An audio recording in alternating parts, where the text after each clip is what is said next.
Joining me now is Chris Laurie, the motivating force and I guess entrepreneur behind some audio tape tours.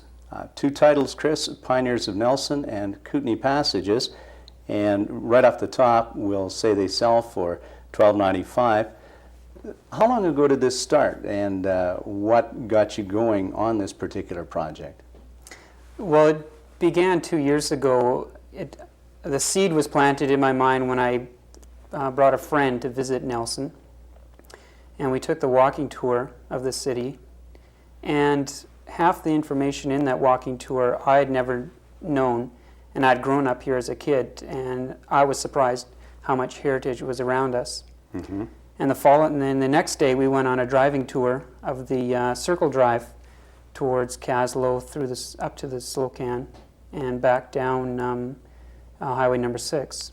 Mm-hmm. And we followed a simple little brochure that described each of the towns, and sometimes it'd be a single sentence describing the history of New Denver. And we arrived at the museum, and this was the day after Labor Day, so it was all boarded up, and there was a sense that you understood there was a history and a heritage of the area, but there was no way to learn anything, to learn more of the area. So I felt that there had to be some way of offering information that was greater than simply on a brochure. Mm-hmm. Your project involved a number of people, voices on the tape, other types of activities behind all of this. Would you care to elaborate a bit on that? Who helped you and what were their roles? To begin with, it took a certain amount of time researching in the libraries, and a lot of help to the librarians and the people that work in maintaining the artifacts and going to visiting the museum.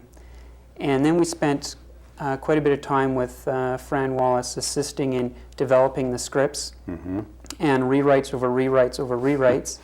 And finally I was at a stage where I could bring in some actors. I tried to use actual interviews of old-time residents, though we couldn't get the perfect interview every time. So I wrote a script for actors, and the local actors were Bruce Orman, Nicole Harwood. Let me just check my list, make sure you have everyone. Bruce Ormond, Nicole Harwood, Marty Livingston, Fran Patterson, and Ken Lamb.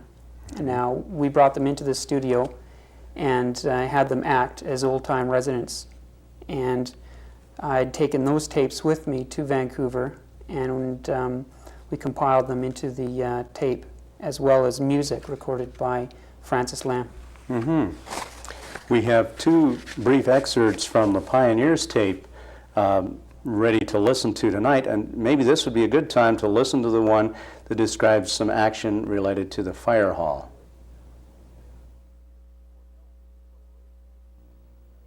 Six years before Nelson's incorporation in 1897, a group of private citizens formed the Deluge Hook and Ladder Company. 16 active members provided private fire protection to a town built exclusively of wood. The city later purchased it and soon operated the finest fire hall in the interior. Fire Chief J.J. Malone had 2 full-time employees. Their main responsibility was caring for the horses between the firefighting duties. Local citizens were amazed by the training of the horses. If the alarm gong rang, the horses would leave their stables and stand in front of the wagons to be harnessed. Then they would come shooting out of the hall, roar across the central school grounds. Kids would have to clear out of the way because the horses were coming so fast they couldn't make the corner. Sounds quite dramatic, Chris. I'm aware of there being some tapes used for vehicles traveling the Banff-Jasper Highway, and they were made some time ago. Did you look at those, and how would you see your tapes comparing to that? Those tapes are designed by a company called Comprehensive Communications out of New York City. Mm-hmm. And they have catalogs of tapes worldwide. Now, that particular tape was actually produced in 1969. So it tends to, it's similar to my tape that it does describe history as in relation to the Indians, mm-hmm. But it also has some natural history. but the style of the technique and the music used in it tends to be a little dated at this time. Right. It does sound like what you have is something highly dramatic, and yourself and the local actors who provided the voices are to be credited on that. One thing that keeps coming up in Nelson's history whenever you talk about it is the fact that there was an abundance of brothels at one time, and you have a tape segment related to that, also on Pioneers of Nelson. Let's listen to that now.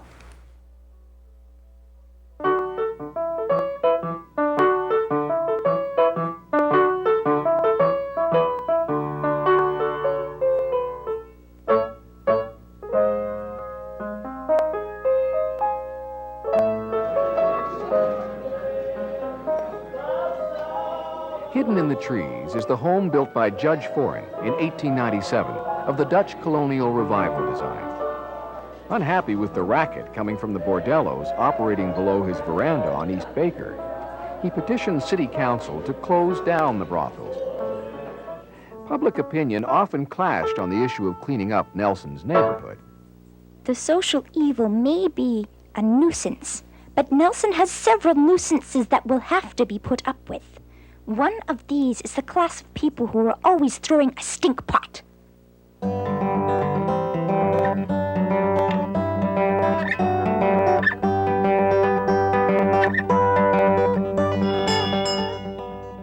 Continue down. Right, so we've heard a little bit of the actual sound. When did these go on sale? The actual time of sale was the first week of July.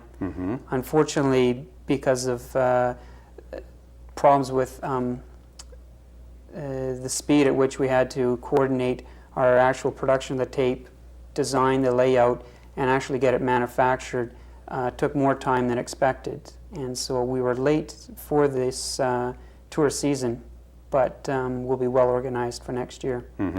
How do you feel sales have been over this summer?